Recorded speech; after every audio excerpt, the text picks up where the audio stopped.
네, 우리 찬송가 218장 찬양 들으시겠습니다.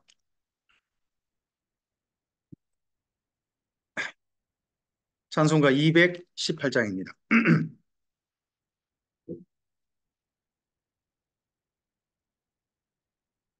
이렇게 하면 현장에 좀 소리가 이거 들려버리면 좀 울려버릴 것 같으니까 제가 그냥 이렇게 할게요. 내 맘과 정성을 다하여서 주 너의 하나님을 사랑하라. 내 몸을 아끼고 사랑하듯 형제와 이웃을 사랑하라.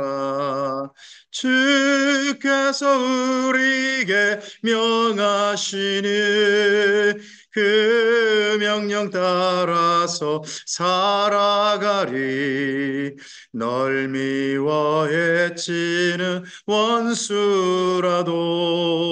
언제나 너그럽게 사랑하라. 널 비박하는 자 위에서도 신실한 마음으로 복을 빌라. 주께서 우리에게 명하시니 그 명령 따라서 살아가리. 나 항상 주님을 멀리하고 형제를 사랑하지 못하였다. 이러한 죄인을 사랑하사 주께서 몸버려 죽으셨다. 속죄의 큰 사랑 받으니모 내 생명 다 바쳐 충성하리.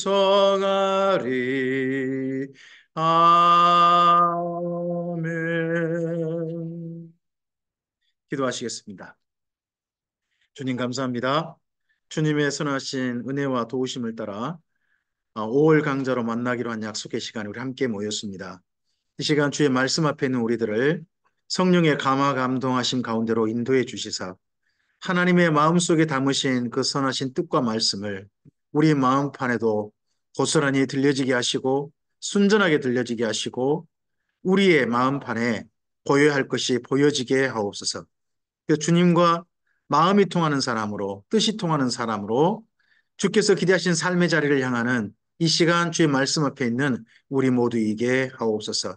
오늘 여러 가지 주님의 선하신 도우심이 필요할 때입니다. 주께서 함께 모인 우리들에게나 또 강제로 참여하게 해서 줌으로 모인 모두에게 하나님의 동일한 은혜를 허락하시며 또한 있는 곳에 머물러 있는 곳에 하나님의 도우심을 허락하여 주셔서 우리가 평안함 가운데 온전히 말씀에 집중할 수 있도록 환경 또한 주님의 도우심 가운데 보살펴 주시옵소서. 오늘 하루 일정을 부탁드리오며 예수님 이름으로 기도합니다. 아멘.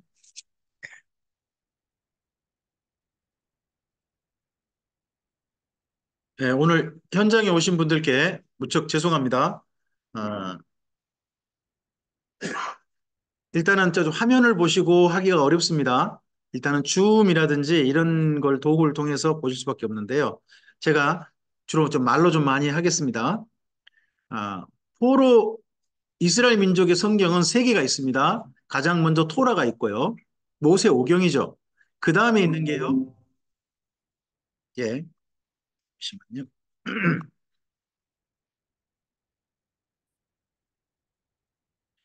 예, 그 다음에 있는 게 네비임이라고 합니다. 우리 성경은 역사서가 있고 선지서로 구분되어 있죠. 근데 선지서하고 역사서가 사실 두 개로 나뉩니다. 하나는 네비임이고 또 하나는 성문서라 불립니다. 케투빔, 네비임, 케투빔 이렇게 불리는데 그중에 오늘 우리가 살필 성경은 네비임에 속합니다. 네비임이라는 말은요, 선지자의 글이라는 뜻입니다. 선지자의 글. 우리는 뭐 여호수아서, 사무엘상하서, 열왕기상하서 이래서 역사서로 구분하잖아요. 근데 이스라엘 민족은 방금 말씀드린 이 성경들을 역사서로 하지 않습니다. 선지자의 글이라고 합니다. 그러니까 이제 앞으로 보실 때 네 권 여호수아서, 사사기 원래 룻기까지 포함되어 있습니다. 그리고 사무엘 상하서, 열왕기 상하서는 선지자의 글이다라는 생각을 가지고 읽으시면 좋겠습니다. 역사를 단순히 역사로 본 게 아니라 선지자의 시각으로 역사의 사실을 바탕으로 평가했다는 거예요. 평가했다. 그래서 말씀드린 여호수아서, 사사기, 룻기, 그리고 사무엘 상하서, 열왕기 상하서는 네, 내비입니다. 선지자의 글이다 하는 분류를 가지셨으면 좋겠습니다. 오늘 그 중에서 할 수만 있으면 솔로몬 왕까지 이야기를 좀 살펴가고자 합니다. 역사서를 살필 때요. 무슨 글이든지 간에 중요한 글을 어떻게 읽을 것인가는 방법론이 중요하잖아요. 그런 것처럼 방금 말씀드린 역사서를 읽으실 때 한 8가지 질문을 가지고 읽으셨으면 좋겠습니다. 저를 한번 따라서 해주시겠습니까? 출애굽기 19장 5절 6절 말씀이 이루어지는가? 저를 따라서 해주시기 바랍니다. 출애굽기 19장 5절 6절 말씀이 이루어지는가? 어디를 보는 거예요? 그게 여호수아서, 사사기, 룻기, 사무엘상하서, 열왕기상하서 읽으실 때 하나님의 기대하신 게 뭐죠? 이스라엘 민족이 하나님의 말씀 잘 들어서 하나님의 소유가 되어주고 제사장 나라가 되어주고 거룩한 백성이 되는 거잖아요. 그런 하나님의 소원이 이루어지는가를 역사 속에서 확인하는 거죠. 역사서를 읽으실 때. 두 번째 질문입니다. 따라서 주시겠습니까? 레위기 26장에 어떤 보응이 이루어지는가? 레위기 26장에는요, 상벌이 있어요. 하나님 말씀대로 잘 듣고 지키면요, 상이 주어진대요. 상이란 저쪽 비가 와요. 이 땅에서 평안한 경제 환경이 이루어지는 거예요. 그 다음에 전쟁이 없어요. 평화가 이루어져요. 그러면 경제 생활이 되어지고 평화가 지속되어지면 당연히 그 다음 따라온 게 뭘까요? 번성이에요. 세 번째가 번성이고요. 이러한 이스라엘 민족과 함께 하나님께서 함께 살고 싶어 하세요. 그걸 보고 동거라고 합니다. 그래서 하나님께 주신 레위기 26장에 4가지 상이 있는데 비, 경제생활, 그 다음에 평화, 전쟁이 없는 삶, 그리고 번성, 그리고 동거. 이 4가지가 이루어지면 그때가 하나님께서 이스라엘 민족에게 상을 주시는 때다 하는 때로 보통 이해하시고 있는 겁니다. 그와 반대로요. 말씀을 지키지 아니하면 3가지 벌이 온다고 해요. 3가지 벌. 3가지 벌은요. 첫째, 칼이라고 해요. 칼. 그 다음에 기근이에요. 그 다음에 전염병입니다. 자, 이스라엘 민족이 살고 있는 곳에서 전쟁이 자꾸 일어나고, 그리고 기근이 자꾸 오고, 그리고 전염병이 돌아서 사람들이 죽어가고, 또는 수많은 자연재해가 일어나고, 그러면 그때가 어느 때다? 벌 받고 있는 때다. 라고 그렇게 이해하는 겁니다. 자, 그 다음에 세 번째입니다. 따라서 해주시겠습니까? 역사서와 선지서를 동시대에 놓고 함께 읽어야 한다. 네. 선지서를 읽으실 때 우린 지금 현재 역사서 따로 선지서 따로 있잖아요. 근데 이렇게 읽다 보니까 역사서와 선지서를 연결을 하기가 좀 쉽지가 않아요. 근데 선지서, 역사서는 사실 동시대에 놓고 읽으셔야 이게 내용이 제대로 정리가 될 수 있습니다.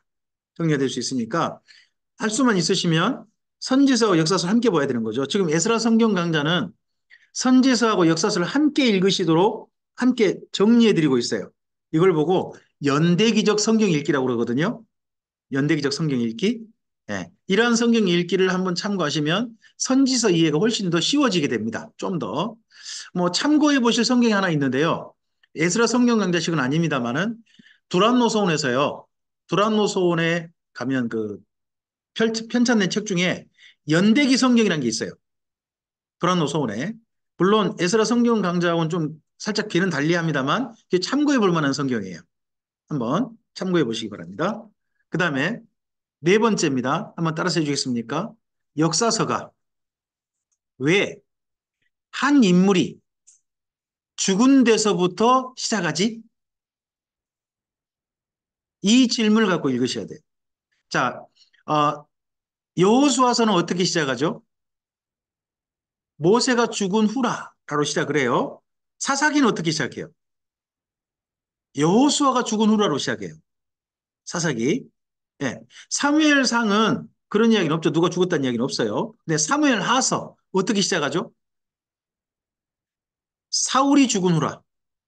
이렇게 시작해요. 그 다음에 열왕기 상서는요. 다윗이 죽을 때가 됐다는 거예요. 다윗이 나이 많아 이불을 덮어도 따뜻하지 아니한지라로 시작해요. 그 다음에 열왕기 하서는요. 아합 왕이 죽은 후라로 시작해요. 역사서의 시작을 다 대부분 다 뭘로 시작하나요? 어떤 인물이 죽었다로 시작하고 있어요. 왜 이렇게 시작하지 하는 건 뭔가 이유가 있겠죠.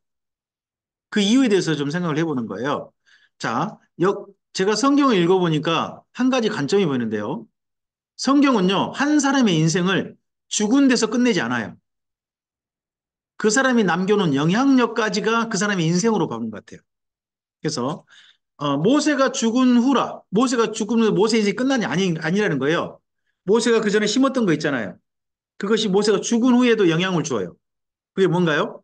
모세가 죽은 후에 가나안 땅을 정복해요. 모세가 그럼 뭐 했다는 거예요? 인생을 잘 살았다는 이야기죠. 잘 살았다는 이야기예요. 그 다음 사람이 여호수아잖아요. 여호수아 우리는 참 잘한 사람이잖아요. 근데요, 여호수아가 죽은 후에 무슨 일이 오나요? 사사기라고 하는 종교 암흑기가 와버려요. 그러면 여호수아가 참 잘했는데 뭔가 제대로 심지 않은 게 있었나 보다. 뭐가 문제였지 하는 걸 생각해보고 여호수아서하고 사사기를 연결할 수 있어야 돼요. 그러니까 사사기라는 시대가 오는 데는 누구의 역할이 있다? 여호수아 역할이 있다는 거예요. 그걸 기억하시는 거예요. 그 다음에 사울 왕이 죽고 난 다음에는요, 사울 왕가가 멸망당하거든요. 사울 왕가가. 그러면 사울 왕가가 심은 것이 결국은 자기 나라의, 자기 가문의 멸망으로 이어졌다는 이야기죠. 그죠? 다윗이 죽어요. 다윗이 죽고 난 다음에 어떤 일이 오나요? 성전이 건축되어야죠, 그래도. 그가 평생에 성전을 짓고 싶어 했고, 준비시켜 놓죠. 그리고 하나님께서 성전을 짓게 하세요. 솔로몬을 통해서. 그러면서 무슨 일이 오게 되나요? 그러면서요. 그전에는 이스라엘 민족만 성막에 올 수 있었거든요. 이스라엘 민족만.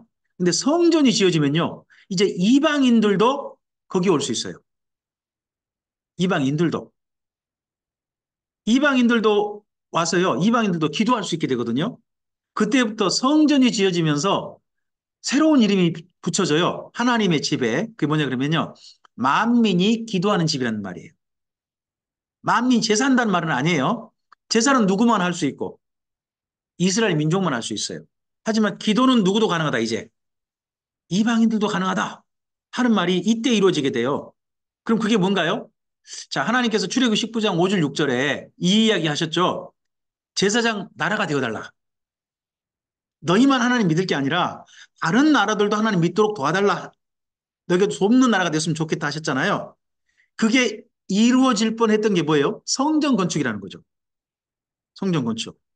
그러니까 다윗의 생애는 죽고 난 다음에 하나님의 뜻을 이루어가는데 그의 죽고 난 다음에 영향력이 있었다는 거죠. 아합 왕이 죽고 난 다음에요. 오므리 가문이 멸망해요. 자, 그래서 이제 이런 역사서를 보면서 우리가 좀 생각하는 거예요. 그러면 이 시간 말씀 듣는 우리의 인생이 언제까지 지속되는 거예요? 죽고 끝나는 게 아니라는 거예요. 내가 평소 살아있을 때 남겨놓은 영향력 있잖아요. 죽고 난 다음에 내 다음 사람들에게 어떤 영향력을 미치고 있느냐까지가 내 인생이라는 뜻이 되더라고요. 그런 것도 역사서를 통해서 한번 읽어봐야죠.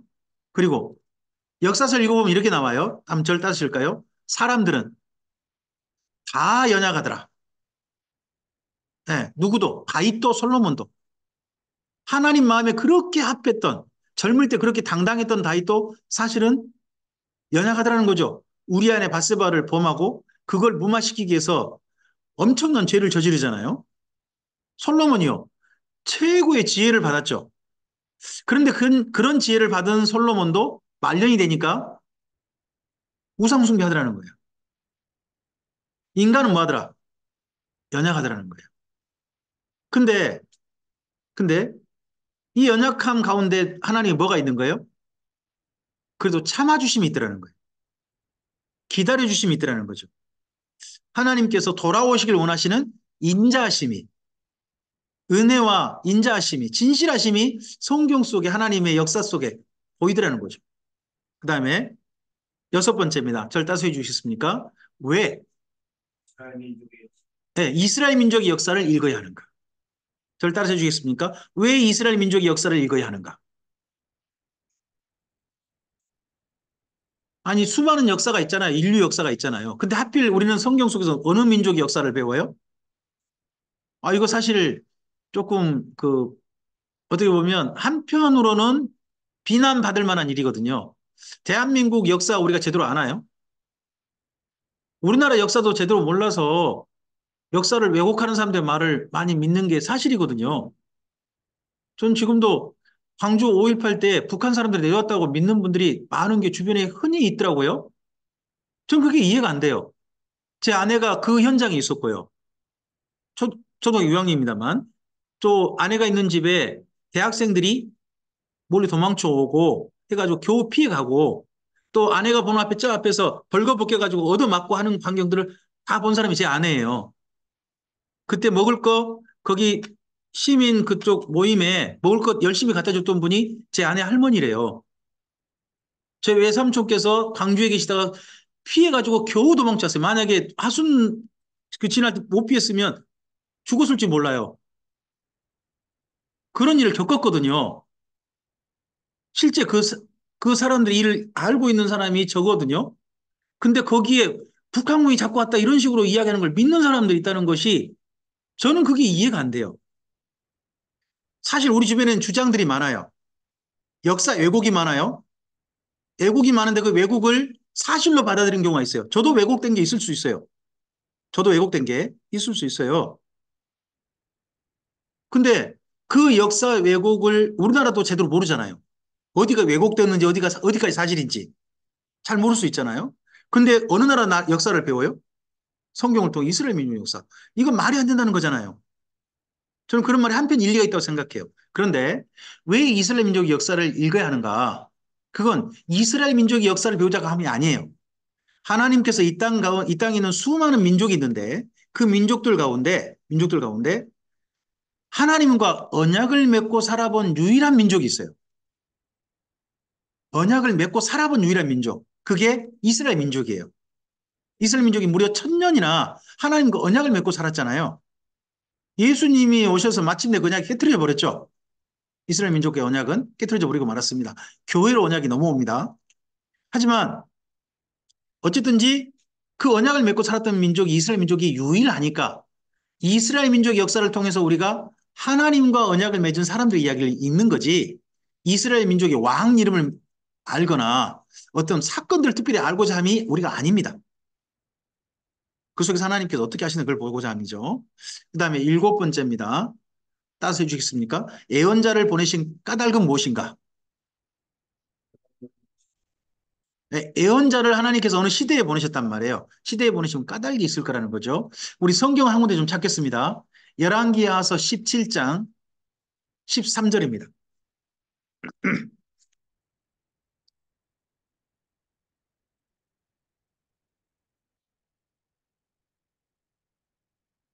열왕기하서 17장 13절 말씀.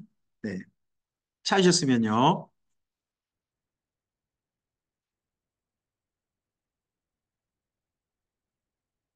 잠시만요.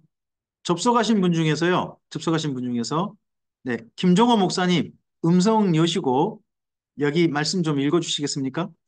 예, 소리 조금 들립니까? 네, 읽어 열왕기하서 주십시오. 17장 13절 여호와께서 각 선지자와 각 선견자를 통하여 이스라엘과 유다에게 지정하여 이르시기를 너희는 돌이켜 너희 악한 길에서 떠나 나의 명령과 율례를 지키되 내가 너희 조상들에게 명령하고 또 내 종 선지자들을 통하여 너희에게 전한 모든 율법대로 행하라 하셨으나 소리가 들리시나요? 방금 제가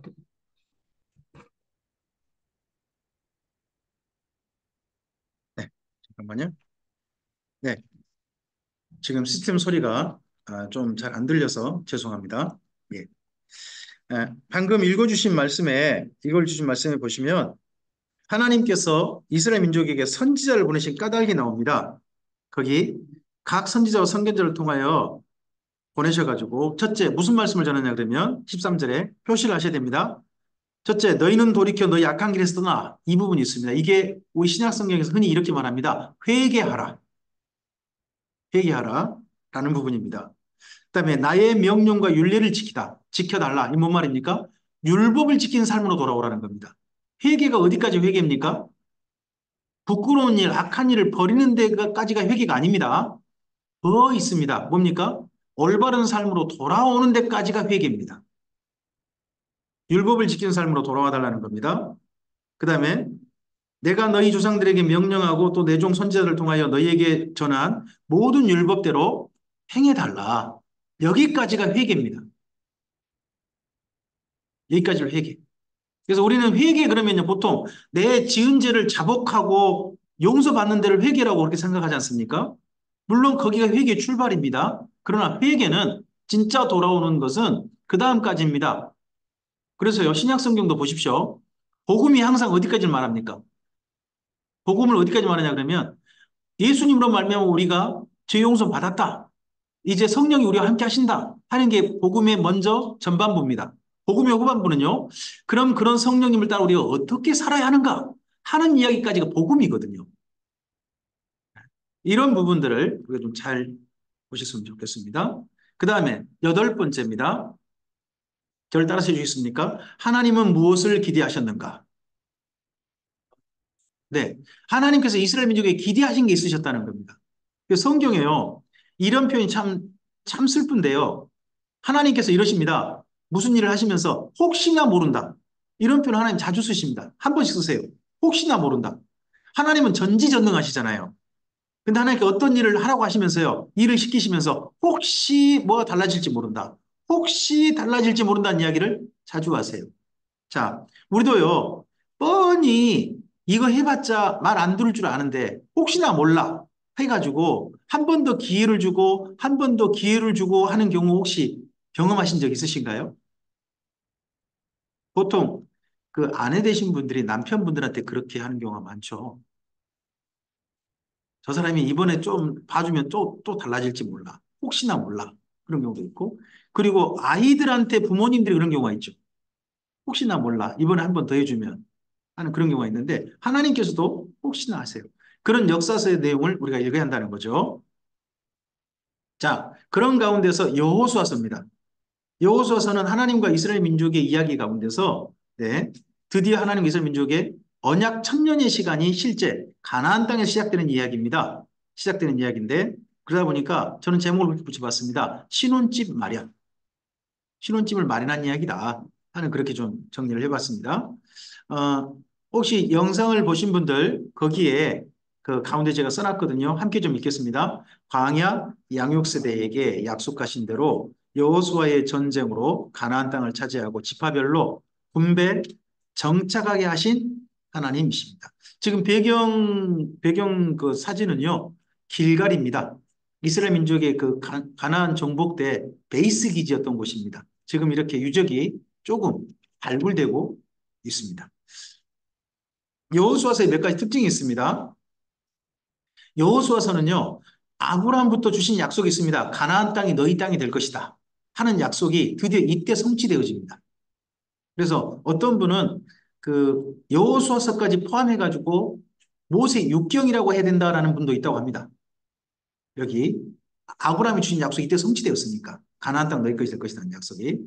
그 다음에 이때요. 신약 성경은 여호수아의 안식이 주어졌다고 합니다. 여호수아의 안식이. 우리는 안식 그러면 평안히 사는 거잖아요. 근데 이스라엘 민족이 안식은 또 뭐가 있냐 그러면요. 그 이전과 좀 달라지는데요.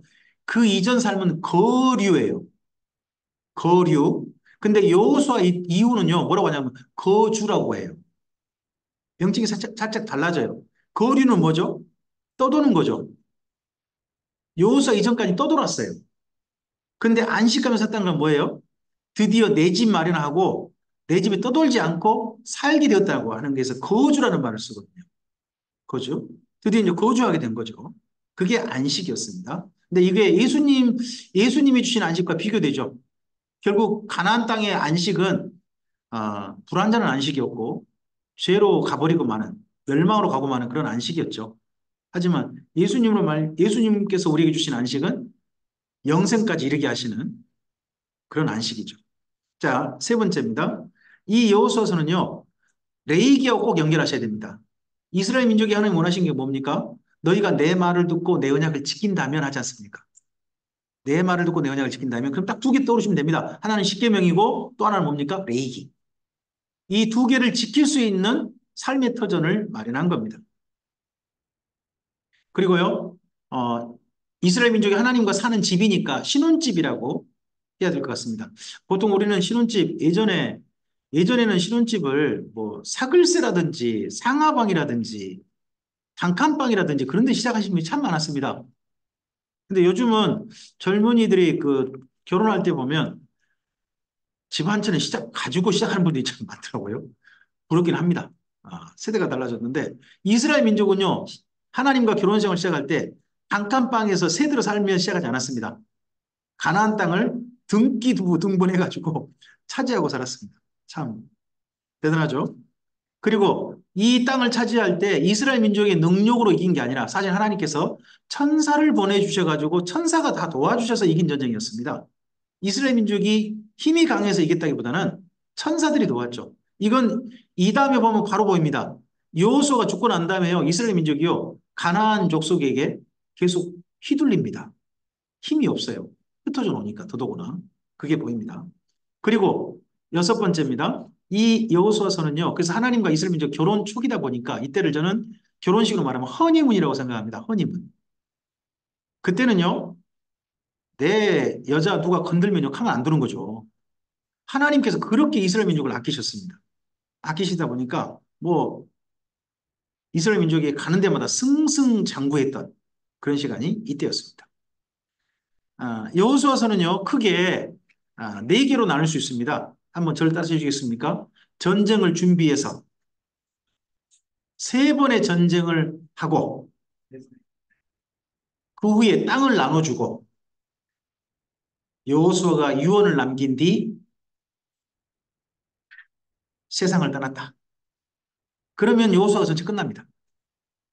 여호수아는 전쟁 준비하는 내용으로 전반부 있습니다. 그리고 전쟁을 해요. 세 번 전쟁이에요. 남부전쟁, 아니 중부전쟁, 산길로 올라가는, 세겜 올라가는 길 전쟁합니다. 그다음 남부전쟁, 그리고 북부, 하솔과의 전쟁. 세 번 전쟁이 있어요. 그러면서 가나안 땅에 이스라엘 민족이 마음 놓고 정착할 수 있는 분위기를 조성해 버립니다. 그리고 나는 땅을 나눠줘요. 이미 정복한 땅도 있고 아직 정복하지 못한 땅도 있습니다. 나눠줍니다. 제비 뽑아가지고 나눠주기까지 다 하고 그리고 여호수아가 이제 죽는 거죠.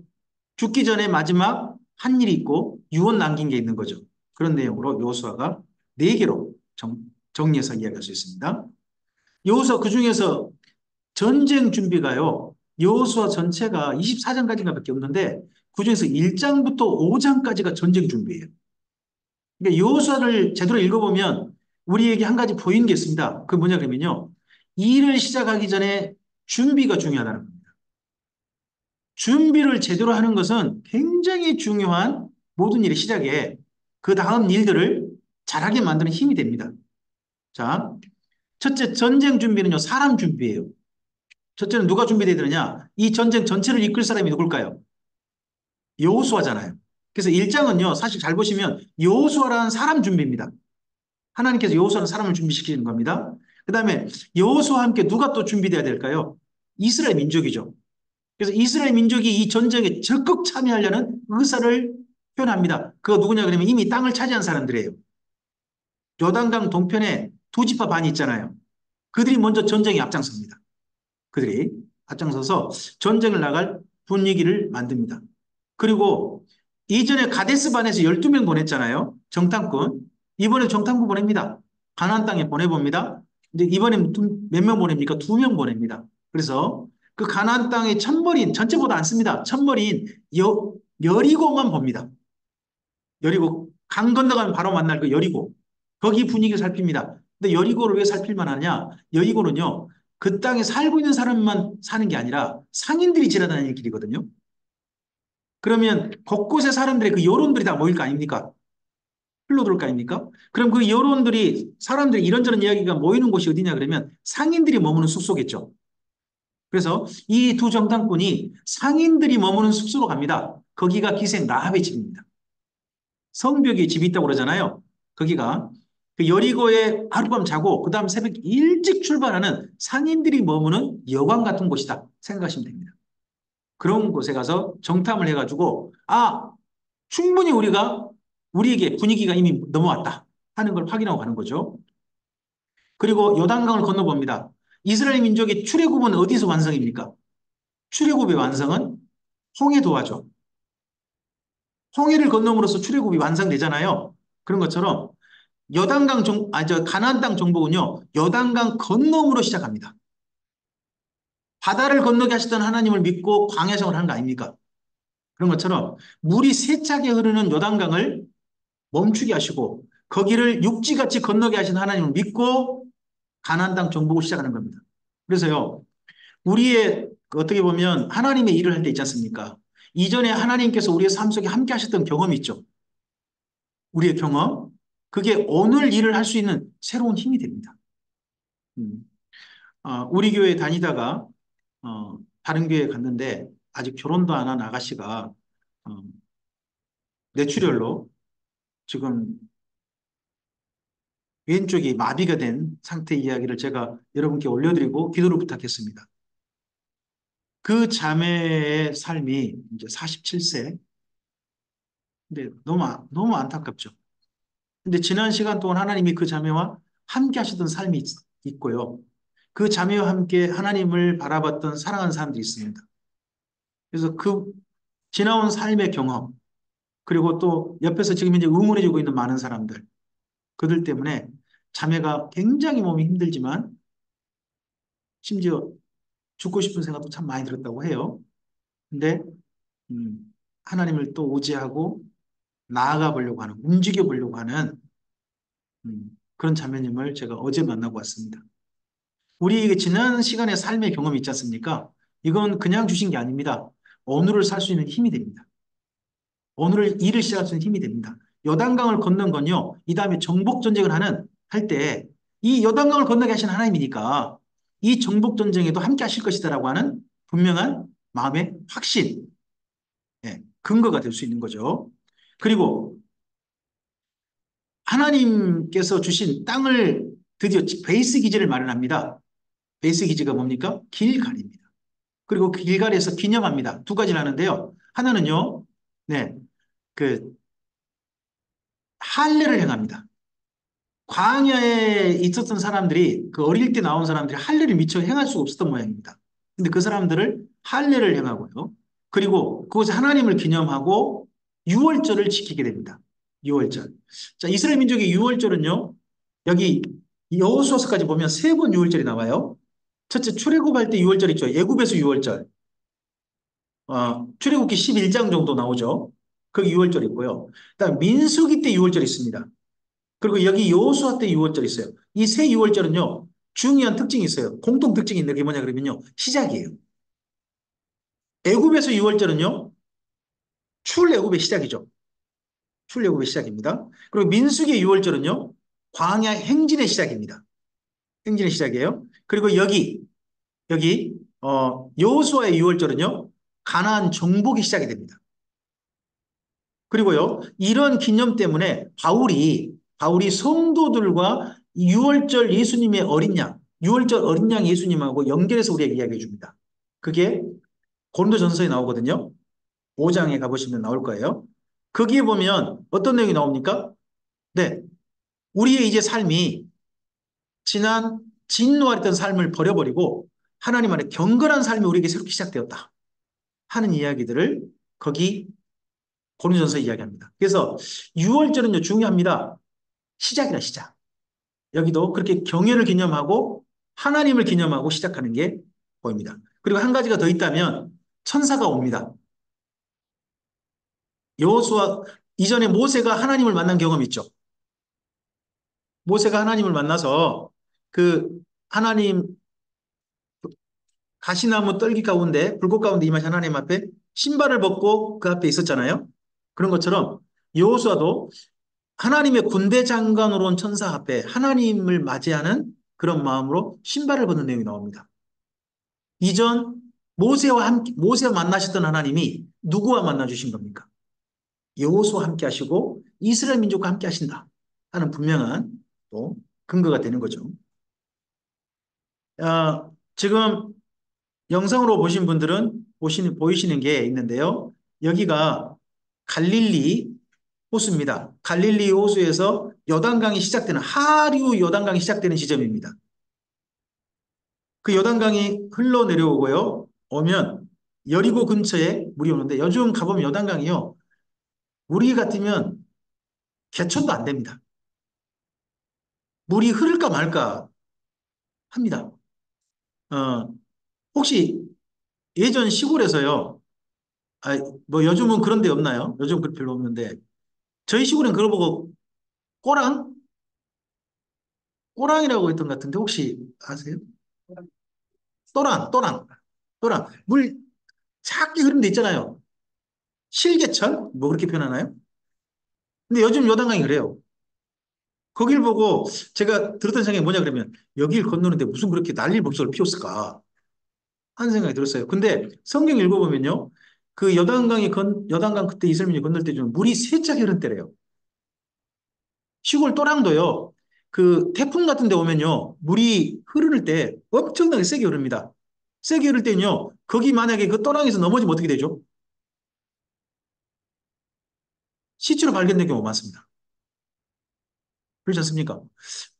이 당시에 2000년 전에 아니, 안치는 아니죠. 3500년 전? 3000, 그때 정도의 그 요단강은 훨씬 더 세차게 흐르을 거거든요. 지금 요단강이 물이 안 흐르는 이유가 요단강물을 갖다 여기저기 찢어놨습니다. 그러니까 중간에 물을 다들 그냥 그 요단 강변에다가 뭐 이것저것 작업 아니라고 대추야자 키운다든 이러면서 물 끌어다 들여보니까 물이 작게 흐르는 것 뿐이거든요. 세차게 흐를 때 그 요단 강물은 정말 그 태풍 오고 난 다음에 강물 같았을 겁니다. 근데 거기를 건너게 하신 거죠. 그 건너게 하고서 그 다음 도착한 데가 여기입니다. 혹시 영상을 보여주셨으면 좋겠는데 이곳이 길갈입니다. 길갈은요 아무것도 없어요. 심지어 인재 유적 발굴 중인데요. 길가레가 뭔가 유적이 없어요. 타만이 타만. 그러니까 우리 보통 저 성지순례 가면요. 길갈은 가다 않습니다. 가지도 않습니다. 음. 제가 이 영상은 그 특별히 유료 참여하신 분들께는 파일로 보내드릴 테니까 거기에서 참고해서 보시면 될 것 같습니다. 그 다음에 여호수아가 전쟁 준비하는 게 뭡니까? 세 번의 전쟁을 합니다. 세 번의 전쟁은요. 첫째, 중부 산지길로 올라가는 길을 확보합니다. 여기 중부 세계으로 올라가는 길의 전쟁은요. 굉장히 중요합니다. 이스라엘 민족이요. 어디하고 전쟁하려면 그 길이 있어야 될 거 아니겠습니까? 오고 가는 길. 적어도 군대가 왔다 갔다 하는 길이 확보돼야 되잖아요. 그 길 확보가 사실은 세겜으로 올라가는 길에 중요한 부분이 있습니다. 물론 거기와는 또 다른 부분이 있죠. 모세가 부탁을 했습니다. 세겜에 그리심산과 에발산이 있는데 한쪽 산에서는 복을, 한쪽 산은 저주를 선포하고 가나안 땅을 정복해라는 부탁을 하거든요. 그래서 가장 먼저 그 유언을 이루기 위해서 또한 세겜, 족장로를 확보하기도 합니다. 근데 이 족장로가 확보된 바람에요. 이스라엘 민족이 북부로도 갈 수 있고 중부로도 갈 수 있고 남부로도 갈 수 있는 모든 길이 기본적으로 다 확보가 되는 겁니다. 전쟁할 수 있는 통로가. 그리고 난 다음에 남부에 기브온 사람이라는 사람들이 위장투항하죠. 아주 먼 데서 온 사람처럼 해가지고 이스라엘 민족과 평화조약을 맺잖아요. 근데 그 기브온 사람들이 남부 쪽 다른 이미 터줏대감들한테 저것이 우리를 배반해야 해가지고 먼저 기브온을 없애버리려고 주변에 모였단 말이에요. 그래서 급히 길갈에 있는 이스라엘 민족이 도움을 요청하죠. 그래서 여호수아가 급습을 하게 됩니다. 그래서 이 기브온 주변에서 전투가 벌어지죠. 이때가 남부전쟁인데 남부전쟁 때 우리가 유명한 이야기가 있습니다. 주일학교 어린이들 이거 안 들은 어린이가 없을 거예요. 그렇죠? 태양아 멈춰라. 바람 멈춰라. 하루 동안 그대로 있었다. 지구가 돌지 않고 자전하지 않고 그대로 있었다. 그런데 지구가 이상이 없었다 하는 놀라운 사건이 그때 있죠. 그 놀라운 사건. 그게 남부전쟁이죠. 남부전쟁이고요. 그 다음에 북부의 맹주가 있습니다. 북부의 가장 강력한 힘을 가지고 있는 족속이고 이 족속은요 나중에 이때 전쟁이 졌지만 그 이후에 음, 사사기 시대도 이스라엘 민족 여전히 괴롭히는 족속입니다. 하솔입니다. 하솔. 그리고 이 하솔은요 이스라엘 민족이 그 이후 점령하고 난 다음에 북부를 어떻게 보면 경계하고 북부 쪽에 지키는 군사기지를 만들었던 곳이 하솔입니다. 그래서 이 하솔은 상당히 중요한 거점이 되거든요. 이 하솔과의 전쟁이 또 이루어지게 됩니다. 그래서 이스라엘 민족이 이 여호수아는요, 여호수아서에 근거한다면 세 번 전쟁하는 겁니다. 세 번. 첫째는 어디 전쟁? 세겜으로 올라가는 산지길, 족장로 확보 전쟁. 두 번째는요, 남부, 기브온 때문에 일어난 남부 전쟁. 그리고 또 하나, 하솔, 하솔과 북부 전쟁. 한 전쟁합니다. 근데 그럼 전쟁이 하나 없어요. 이스라엘 민족이 진짜 전쟁을 해야 되는데 한 곳과 전쟁을 하지 않았어요? 그곳이 어딜까요? 이스라엘이 전쟁하지 않은 곳. 진짜 해야 되는데 안 한 곳. 거기가 사실은 블레셋입니다. 지중해변. 지중해변을 전혀 손대지 못했습니다. 지중해변을. 그러다 보니까 이 블레셋 족속은요. 나중에 다이당 때까지 이스라엘 민족을 괴롭히는 족속으로 계속 남습니다. 힘들어해요. 자, 좀 지도를 보아갈 텐데요. 중부전쟁은 세금 올라가는 겁니다. 가장 먼저 우리가 잘 아는 것처럼 여리고 전복 있죠. 하루에 한 번 돌고 마지막 날 7번 돌고 나팔 불었던 거기 전쟁이 있습니다. 그리고 나서요. 베델, 베델을 정복하고요. 아이성 정복하죠. 아이. 우리나라 말로 아이가 딱 맞는 거잖아요. 아이. 얘잖아, 얘. 조그마하다고 해가지고 좀 시비 받다가 혼났죠. 혼났고, 그리고 그때 이스라엘 민족이, 아, 다시는 이런 짓거리 하지 말자 하는 걸 한 가지 발견하죠. 그게 아간이죠. 아간이 자기 이 여리고 전쟁 때에 자기 거 개인적으로 좀 취해 있다가 혼내잖아요. 그죠? 어, 그래서 그런 일 다시는 하지 말자 하는 게 그때 됩니다. 그리고 나서 어디로 갑니까? 세겜으로 올라가는 것까지 해가지고 중부전쟁이 됩니다. 자, 세겜은요, 양쪽 산이 있습니다. 그리심산과 에발산입니다. 세겜이라는 말이 신약 성경에 오면요, 이 명칭이 살짝 바뀝니다. 거의 비슷해요, 발음이. 근데 수가로 바뀝니다. 사마리아 수가성 기억나시죠? 예수님이 여인 만났던 장면 있지 않습니까? 수가가 이전에 세겜과 수가가 같다고 생각하시면 됩니다. 이스라엘 민족의 그 명칭이요. 시간이 바뀌면 약간 살짝 좀 발음이 좀 달라져요. 혹시 미리암 아시죠? 미리암. 미리암이 뭐가 될까요? 그게 마리아입니다. 예수님 당시에 그 마리아가 수많은 마리아가 나오잖아요. 이스라엘 민족이 누구를 좋아하는 거예요? 예전 여기 모세의 누나였던 미리암을 너무 좋아하는 거예요. 그러다 보니까 여인들이 웬만하면 다 이름 정 모르면 여기 지금 여자분이 세 분 계시는데 이 중에 적어도 한 사람 이상은 마리아인 거예요. 절반 이상은 다 마리아로 나오니까 성경 뭐 그렇게 나오잖아요. 이 마리아 저 마리아 또 다른 마리아 하면요. 나머지 몇 명 거의 없어요. 그 정도로 마리아는 이름이 흔하잖아요. 그게 그런 식으로 이름이 바뀌어요. 바뀌는 것처럼 약간 바뀐 이름인데 그게 세겜입니다. 그리고요. 남부 쪽으로 가면 남부 쪽인 기브온이죠. 이 기브온과요. 혹시 나중에 기브아라는 도시가 나오는데 혹시 떠오르세요? 기브아. 기브온과 기브아가요. 저기 쳐다보이는 곳이에요. 멀지 않아요. 마치 그 여기서 보면 바로 옆에가 조금 가면 여기가 대덕인가요? 대덕인가요? 여기서 좀 밑에 가면 유성도 안 가요. 저저 산 넘어. 그 정도 보이는 거리가 거기가 저기 저 뭐냐 그러면 기부와 기부원이에요. 아 여기 저거 오면서 봤는데 큰 건물 하나 쭉 올라와 있더만요. 그게 뭐 신세계 백화점이라나? 여기서 얼마나 멀어요? 여기서 보이죠? 언덕에 올라가면 기부원과 기부가 그래요. 뻔히 보이는 데 있어요. 보이는 데 있어가지고요. 기브아에 유명한 무덤이 하나 있어요. 혹시 아세요? 기브아 출신 사람이 사울이잖아요. 사울 왕이 진짜 존경했던 분이 누굴까요? 그분이 사무엘이에요.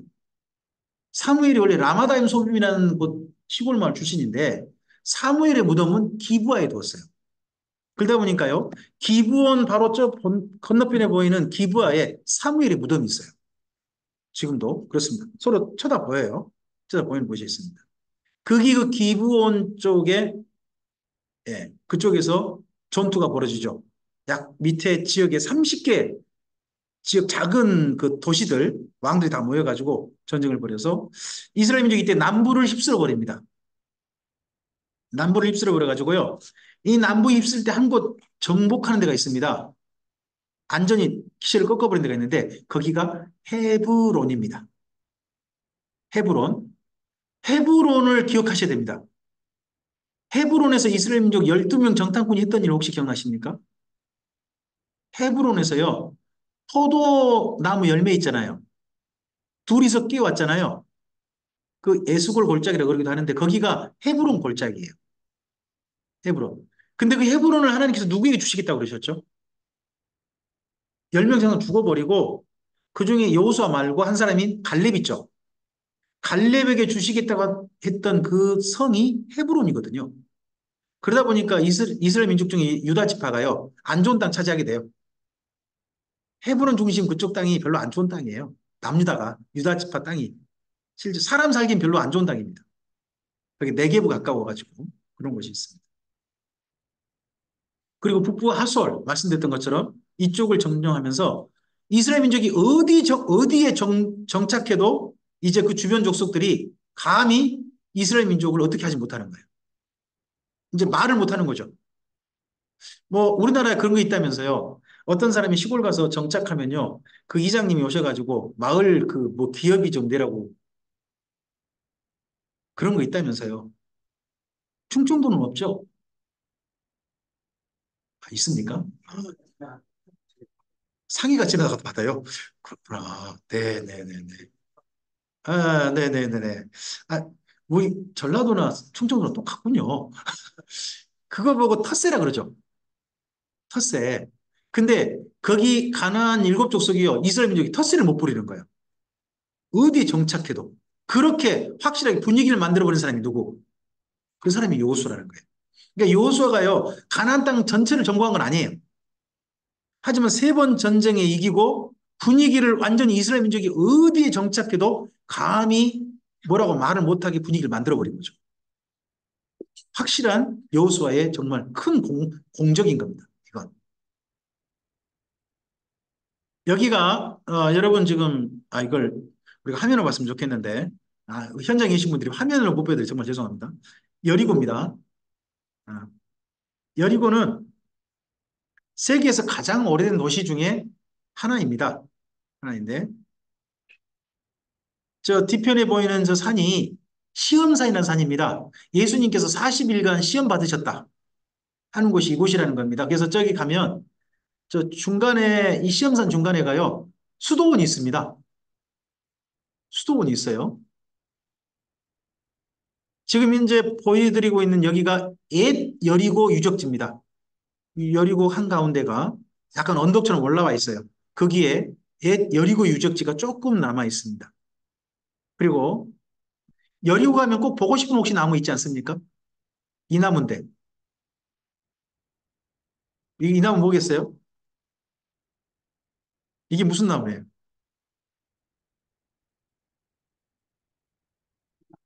삭개오가 올라갔다고 하는 나무다. 그런 말 합니다. 뽕나무라고 그러잖아요. 근데 뽕나무 아닙니다. 이건 돌무화과 나무라고 하는 나무입니다. 그쪽이 뽕나무 많은 거예요. 이쪽에서는, 여기서는 돌무화과 나무, 보통 길가에 많이 심겨 있다고 합니다.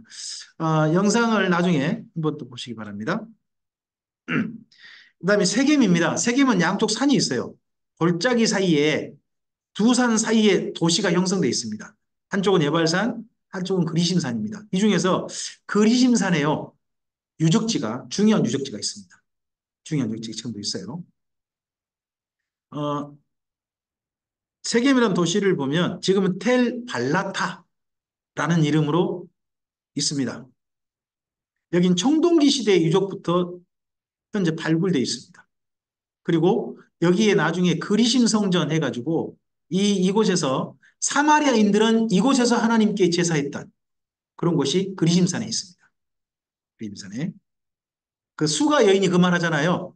당신들은 예루살렘에서 예배하고 우리는 그리심산에 예배한단 말이 하잖아요. 그게 여기 바로 수가 세겜에 있는 거기죠. 제법 도시가 크게 형성되어 있습니다. 세겜은 네, 지금 현재요.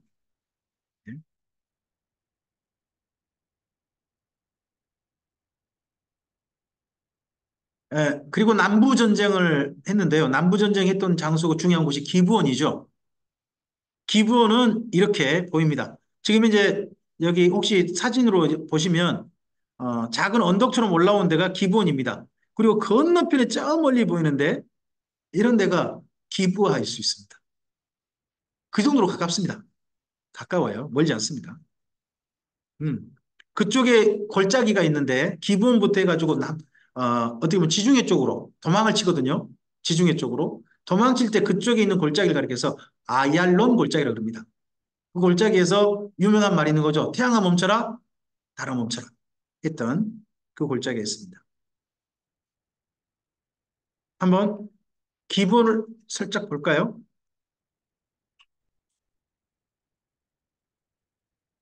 여기가 기브아입니다, 현재. 영상 찍고 있는 게 기브아예요. 건너편에 보이는 저쪽 너머가 기브온입니다. 그러니까 이쪽이니까 진짜 가까워요. 기브아와 기브온은 서로 마주보는 곳입니다.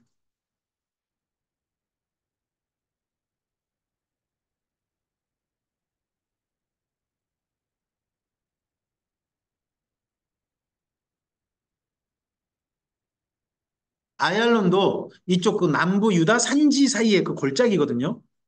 그 골짜기를 지나가는 그래서 뭐 지중해 쪽으로 좀 넓게 펼쳐져 있는 그런 그 평지 같은 곳입니다. 지금 현재 사진 속에서 이제 뭐가 보이냐, 영상 속에 뭐가 보이냐 그러면 하얀 게 많이 보이죠? 그럼 이때 찍은 때가 우기 때라는 뜻입니다. 우기. 우기. 그래서 아마도 눈 같은 게 쌓였던 그런 때일 겁니다. 북부에 가면 하솔은 굉장히 꼭 기억해야 됩니다. 우리가 성지순례를 갈 때 하솔을 안 가요. 볼 게 너무 많아가지고 가기가 어려워요. 근데 하솔은 정말 중요한 곳으로 지명된 곳입니다. 우리는 하솔은 안 가지만 어딘 가냐 그러면 보통 그 아마겟돈이라고 불리죠. 무기또. 무기또는 대부분 갑니다. 그리고 또 그 하늘에서 불 내리는 산 있죠. 불 내린 산. 갈멜산. 갈멜산 있지 않습니까? 그래서 갈멜산 무기또는 가깝거든요. 거기는 갑니다. 성지순례 코스로. 근데 하솔은 가려면 또 다르게 또 움직여야 되니까 갈릴리 해변 쪽에 볼 게 너무 많으니까 하솔은 주로 안 갑니다. 근데 하솔은 이렇게 영상을 통으로 볼 수밖에 없는데 좀 언덕이 대부분 다 산지들은 보시면 그 당시 보면 언덕에 평평한 곳 있지 않습니까? 또는 평평하게 만들어서 거기에 사람들이 모여 살았습니다. 아래쪽에 살지 않아요. 왜냐 그러면 비가 올 때도 문제일 뿐만 아니라 외적이 쳐들어올 경우가 그 당시 문제입니다. 그래서 산지 쪽에다가 이렇게 도시를 형성해서 살았습니다. 한번 살짝 영상을 보시면요.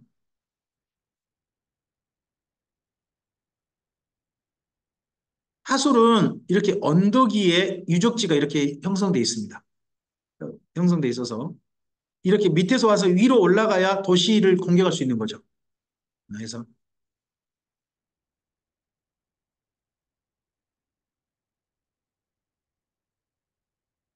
하솔은 지형이 이렇게 좋으니까 이 이후에도 군사 기지로 그 왕조가 바뀌고 여러 나라가 바뀌어도 계속 이용됐습니다. 군사 기지로 활용이 계속됐던 곳이 이곳 하솔입니다. 왜냐 그러면 무기토 평원이나 그 주변이 평원이에요. 근데 딱 산지가 있으니까 중간에 딱그 군사 기지로 만들기가 초소 같은 데 만들기 딱 좋은 데인 거죠.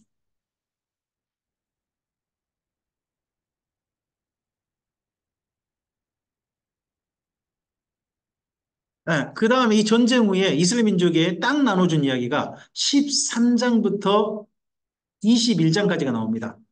땅 분배가 굉장히 길어요.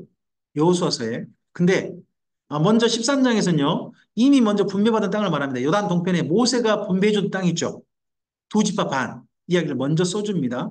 그리고 요단 이제 건너와서 요단 서편에서 땅은요. 14장을 꼭 기억하셔야 돼요. 요단 서편. 누구 땅을 먼저 주나요? 어느 지파? 지파가 아니에요. 사람에게 먼저 줘요.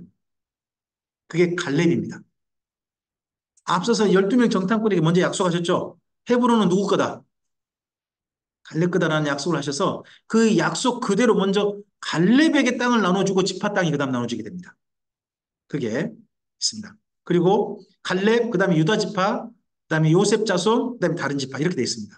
여기 잘 보시면 이 여호수아서가 선지자가 어떤 식으로 기록했는지 보입니다. 자, 가장 먼저 땅을 분배받는 어떻게 보면 분배받은 사람이라면 집안의 최고 장자겠죠. 장자일 거 아니겠습니까? 그러면 장자라면 누가 어느 지파가 가장 먼저 땅을 분배받아야 됩니까? 원래는요, 야곱이 인정한 장자는 요셉입니다. 그러니까 에브라임하고 므낫세가 먼저 받아야 되잖아요. 근데 여기 여호수아서는 누구를 먼저 내세우냐 그러면 유다 지파를 먼저 내세운 겁니다. 유다 지파 먼저 분배받는 내용 나오고 그다음에 누구를 에브라임 지파, 므낫세하고 에브라임 지파 이쪽 땅 분배받는 그다음 뒤에 일어났습니다. 그러니까 장자는 누구다? 다윗 가문이다. 하는 시각을 가지고 있는 분이 여호수아서를 기록했다는 게 우리가 보고 있는 겁니다. 이것 이쪽에서 보면 12지파 땅 나눠진 이야기가 그 다음 이야기인데요. 사실 읽어봤자 재미가 없습니다. 이거 사실 이거 읽어보면 지명 나오는데 지명이 이게 어디 붙은 땅인지도 모르겠고 잘 모르겠잖아요. 더더구나 마치고 이게 뭐가 냐 그러면 토지 등기부 등본 같거든요. 남의 땅 등기부 등본 읽으실 때 어떻게 즐겁게 읽으세요? 아니면 그냥 읽으세요? 더더구나 그게 우리 사촌 집이면요. 배가 아플까요? 근데 만약에 그 땅이요. 이 넓은 땅이 내 땅이다 그러면 어쩔까요? 이게 다 내 땅이요. 하고 막 기분 좋게 읽겠죠? 우리가 여기 요서를 읽을 때 별로 기분이 별로 그렇게 뭐 즐겁게 읽지 않는 이유는 내 땅이 한 평도 없을지 모릅니다. 근데 이스라엘 민족 각 지파가 이렇게 땅을 나눈 거죠. 그 중에서 땅 나눈 가운데서 기억해야 될 게, 자, 하나님께서 어느 지파를 장자로 인정했느냐 하는 게 그 당시 나옵니다. 여기 여호수아를 쓰신 분은 어느 지파를 앞세웠습니까? 유다 지파. 그런데요, 하나님께서 맨 처음 땅 나누실 때 여호수아 당시에 이스라엘 민족은 어느 지파가 중심이라고 생각할까요? 그게 에브라임입니다. 그래서요, 에브라임의 성막을 둡니다. 이거 성막 위치가 바뀌게 돼요. 그 다음에, 자, 에브라임의 성막을 둔 장소가 어디냐면 실로예요. 실로라는 곳입니다. 그 다음에, 사우랑이 왕이 되었습니다. 성막이 딴 데로 옮겨가요. 혹시 성막이 옮겼던데, 사우랑 때, 거기가 노비입니다. 노. 노비였습니다. 그리고 다윗이 왕이 되니까요. 성막을 노비에 두지 않습니다. 기브온에 두고요. 법궤를 어디로 가져와 버려요? 법궤가 있는 곳이고 성막이 있을 곳이잖아요. 법궤를 예루살렘으로 가져와 버립니다. 보시면 하나님을 모신 곳 있지 않습니까? 그 시대의 중심 지파로 옮겨가는 게 보입니다. 중심 지파로 옮겨가는 게. 근데 여기 사사기, 이게 여호수아 때, 사사기, 이때까지는 어느 지파가 중심이라는 거예요? 에브라임. 에브라임 지파가 장자 역할을 해야 되는 겁니다. 그래서 1년에 그 절기 때 이스라엘 민족이 지역에서 하나님 섬기려면 어느 지파 땅으로 와야 돼요? 여기 에브라임 지파 땅으로 와야 되는 거예요. 뭐 우리 예전 그렇죠. 지금은 그렇게 안 합니다만은 명절 되면 누 집으로 모이세요? 큰 집. 큰 집에 모이셨잖아요. 그런 게 이스라엘 민족도 있습니다. 그게 실로입니다. 실로를 잠깐 좀 영상을 좀 보겠습니다. 실로가요. 그렇게 그 유적이 별로 없어요. 완전히 해물어져 버려가지고요. 산지인데 그냥 발굴은 하는데 그냥 예전 그 집터 같은 것만 나오고 유적이 별로 많지는 않습니다. 이렇게 보시면 언덕 같은 데에 옛날 실로가 있었다 하는 게 보입니다. 다 이스라엘 민족이 이렇게 도시가 구성됩니다. 자, 이러다 보니까요. 이스라엘 민족의 도시들을 말할 때 산 위에 있는 도시라고 이렇게 말합니다. 이스라엘 민족 도시 가운데 평지인 도시가 없습니다. 다 어디에 있습니까? 산 위에. 이런 도시 특징이 있습니다. 그래서 이스라엘 땅 가보면요. 재밌는 게 보입니다. 밤이면 산 꼭대기에 불이 반짝반짝합니다. 산 꼭대기에. 저 밑에서 불이 반짝반짝하네요. 왜 그럴까요? 저 밑에는요. 거기 와디라고 하는 그 우기 때 급류가 형성되거든요. 자칫하면 급류에 휩쓸릴 수 있어요. 그러니까 도시 자체를 아예 어디에? 산 꼭대기다 만드는 거예요. 안전한 데다가. 그런 것도 있습니다. 그러다 보면 산 꼭대기 만다 보니까 산 꼭대기 만든 집은 반석에 지은 집입니다. 저 밑에는요. 모래에 지은 집. 거기가 와디가 흐르는 급류가 흘러버리는 그런 곳에 형성된 그런 거죠. 아, 도피성을 이스라엘 민족 각 지파별로 뒀죠. 그래서 이 도피성에 레인과 아론 지파가 살게 했습니다. 그리고 세 지파는 기억하시는 게 좋습니다. 레이 지파는요, 한 곳에 모여 살지 않았습니다. 전체 흩어지게 했죠. 흩어지겠습니다. 그래서 레이 지파가 역할을 하게 한 겁니다. 레이 지파는 땅에 집착하는 게 아니라 레이 지파는요, 하나님 주신 임무에 집착하는 지파야 됩니다. 임무. 이제 이걸 가지고 우리나라 목회자들에게 특별히 강조한 게 있죠. 목회자는 뭐에 죽고 뭐에 산다. 아, 예전에 제가 목회를 그렇게 배웠습니다. 목회자는 사명에 살고 사명에 죽는다. 요즘은 어떤가요? 요즘은요, 우리나라가요, 목회자가 심각한 문제가 된 게 뭐냐 그러면 예전에는요, 은퇴후를 생각하지 않았어요. 우리나라 이전의 목사님들이요, 수명이 짧았어요. 은퇴후가 별로 없었어요. 그랬는데요, 지금은 상당히 많은 분이 은퇴를 하시죠. 그래서 은퇴 문제가 새롭게 형성이 됐습니다. 근데 레이지파도 지금 예전에는 그냥 너희 이 땅에 살아, 너희 임무에 살지 땅을 넓히고 그런 데 너희 집착하지 마. 막 이런 삶을 살게 했던 겁니다. 그리고 시므온 지파를 봐야 됩니다. 시므온 지파가 수가 줄어들어가지고요. 그 민수기 때 수가 줄어서 유다 지파에 빌붙습니다. 근데 말씀드렸죠. 유다 지파가 차지한 땅이 좋은 땅이라고요? 좀 안 좋은 땅이라고요? 좀 안 좋은 땅이라니까요. 안 좋은 땅인데 그 땅을 또 나눕니다. 나눌 때 유다 지파가 좋은 땅을 시므온 지파에게 줬을까요? 좋은 땅은 자기들이 먼저 차지했을까요? 다 똑같아요. 사람은요. 좋은 건 내가 가지고요. 좀 안 좋은 거? 이거라도 가져 하는 거죠. 이거라도 가져. 그런 바람에 시몬 지파가요. 이 다음 역대 상서를 읽어보면요. 딴 나라로 막 흩어진 게 보여요. 뿐만 아니라 시몬 지파는요. 이 다음에 남북왕국으로 나뉘게 되죠. 남유다 북이스라엘 나뉘게 되잖아요. 그랬을 때 보면 남유다 편에 서지 않습니다. 북이스라엘로 가버려요. 왜 그랬겠어요? 뭔가 쌓인 게 있는 게 보이죠. 시몬 지파 그게 있고요. 그다음에 단 지파를 보셔야 됩니다.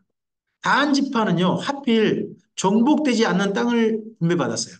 근데 단 지파가 차지할 땅이 어디냐?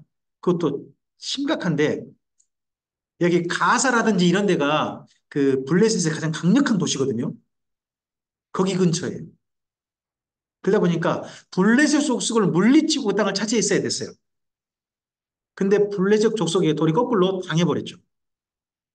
그래가지고 나중에 단 지파가 새롭게 살만한 땅을 살필 때 군사가 600명만 남아있는 게 보입니다. 원래 가나안 땅 정복할 때 단 지파만 군대가 몇 명이에요? 6만 명이 넘어요. 6만 명이 넘는데 나중에 새로운 땅 찾아갈 때면 600명밖에 안 남았단 말이에요. 그러면 단 지파가 어떻게 있다는 거예요? 블레셋 족속한테 완전 지리멸렬을 당했다는 거죠. 근데 한 가지 또 문제는 뭐냐? 원래 이전의 전쟁 같으면요, 여호수아 때 같으면 단 지파가 이런 지경이 되면 다른 지파에서 어떻게 될까요? 도와야 되잖아요. 단 지파 주변에요, 중요한 지파가 다 있어요. 봐보세요. 단 지파 있고요. 바로 위쪽에 베냐민 지파 있어요. 남쪽에요. 어느 지파예요? 유다 지파예요. 단 지파 국적이 누구예요? 에브라임 지파예요. 강력한 지파들이잖아요, 다요. 예? 그럼 이 세 지파에서만 도와줬어도요. 정착은 가능했을 거 아니에요. 그럼 단 지파가 어떻게 하다가 이렇게 쫄딱 수가 다 없어져 버리고 질이 멸렬당했다는 거죠? 혼자 하다가 다른 집과 도움 못 받고 이렇게 그냥 이런 지경이 되었다는 거죠. 이게 사사기예요. 이다빌교의 사사기. 자, 이때에 여기 여호수아서에 세 사람이 나오죠. 세 분은 꼭 기억해야 됩니다. 첫째는요, 여기 여호수아의 추천, 하나님이 추천하신 세 사람의 믿음의 사람이 나오는데 가장 첫 번째 추천이요. 라합입니다. 여인입니다. 여인. 그것도 이스라엘 민족도 아니에요. 여리고 기생이잖아요. 근데 이 여인을 꼭 만나볼 사람으로 하나님께 추천하신 내용이 여기 여호수아에 등장합니다. 자, 라합이 라합이 여리고 기생이 좀 자기 집안 전체를 살리죠. 살립니다. 기생 라합의 집이 성벽에 있다 그러죠. 성벽이 있다 그래가지고 저는 성벽이 엄청나게 넓은 거 겠습니다. 그게 아니고요. 그 당시에 성벽은요. 외벽이 있고 내벽이 있습니다. 밖에 벽이 하나 있고 안쪽 벽이 있어요. 그 사이가 넓어요. 그 사이가 넓어요. 그러니까 성벽이 있단 말은 외벽과 내벽 사이 그 사이에 있다는 것 뜻이지 성벽이 넓어가지고 그에 집도 지을 수 있고 맞다 그런 뜻은 아니에요. 그런 뜻은 아니고 외벽과 내벽 사이에 집이 있다는 뜻이에요. 근데 여기 라합의 집은요. 그곳에 누가 다녀가냐 그러면 상인들 있죠. 하룻밤 지내고 는 상인들이 주로 많이 거쳐가는 곳이에요. 그럼 여리고 기생 라합은요. 한 가지가 보이는 것 같아요. 그게 뭐냐 그러면요. 언어가 능통해야 돼요. 메소포타미아 사람들 언어를 할 수 있어야 돼요. 이집트 사람들 말도 할 수 있어야 돼요. 자기 지역 말만 아니라. 적어도 그래서요. 이 라합은요. 거기 뭐 기생이라 불리긴 합니다만 언어에 능통한 사람이었을 가능성이 높다고 봅니다. 이스라엘 민족과도 언어가 통해버리죠. 말이 통하지 않습니까? 그게 되는 사람이 누구다? 라합이라는 뜻입니다. 그러니까 우리는 라합을 좀 시비 봅니다. 기생이란 말이 붙어 있으니까. 그러나 라합은 그 당시에 상당히 뭔가 그런 실력이 있는 적어도 언어 실력이 확실하고 상인들을 다룰 수 있을 정도라면 여관을 운영할 정도 실력은 있어야 됩니다. 또 거기 또. 그죠? 그런 여인이었습니다. 근데 이 여인이 이스라엘 민족의 품에 안기게 되고요. 하나님 품에 안겨서 이스라엘 민족이 한 사람과 결혼합니다. 그 사람이 살몬입니다. 살몬. 뭐 신약성에 살마라 이렇게 또 이름이 붙이게 되기도 합니다. 살몬이 누구냐 그러면 아마도 그 여기 라합의 집에 정탐 왔던 두 명 중 한 명인 것 같습니다. 살몬은 그러면요 어떤 사람이냐 유다 지파 사람인 겁니다. 유다 지파 사람인데 장차 여기 정탐으로 오는 사람은 누구냐 그러면 장차 차기 족장 후보입니다. 지파장 후보예요. 그런데요 아마도 살몬은 자기가 지파장이 되는 걸 포기하고 라합과 결혼했던 것 같습니다. 이방 여인과 결혼한다는 것은 포기하는 것 똑같은 거거든요. 그러다 보니까 그게 갈렙의 아우 온니엘로 가고 그런 쪽으로 갔던 걸로 보입니다. 근데 살몬하고 이 라합 사이에 태어난 사람이 있습니다. 유명한 사람인데요. 혹시 보아스죠? 보아스가 두 사람 사이에 태어납니다. 그래서 보아스가 누가 만납니까? 룻. 룻이 만나서 그 사이에 누가 태어납니까? 오벳. 오벳의 아들이 누구예요? 이세. 이세 아들이 누구예요? 다윗. 그때 살몬과 라합의 만남이 그 당시에는 많은 걸 포기하는 같은 만남이었을 것 같습니다. 그랬는데요. 그 만남을 지켜보셨던 분이 있는 것 같습니다. 하나님.